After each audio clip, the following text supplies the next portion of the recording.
আপনার দরবারে এহি আশা আমি হাজির হইয়াছি।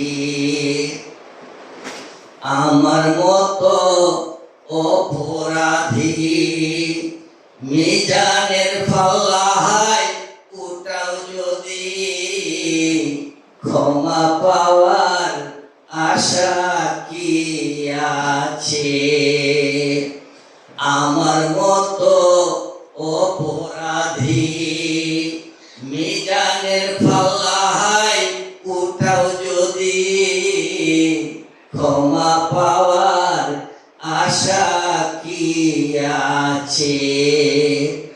দাঁড়িয়ে তোমার দরবারে মিহিনতি করো জোরে, মোর অপরাধ স্বীকার করেছি। বাসার বাহাবা আপনার দরবারে এই আশা আমি হাজির হইয়াছি। বাসার বাহাবা আপনার দরবারে এই আশা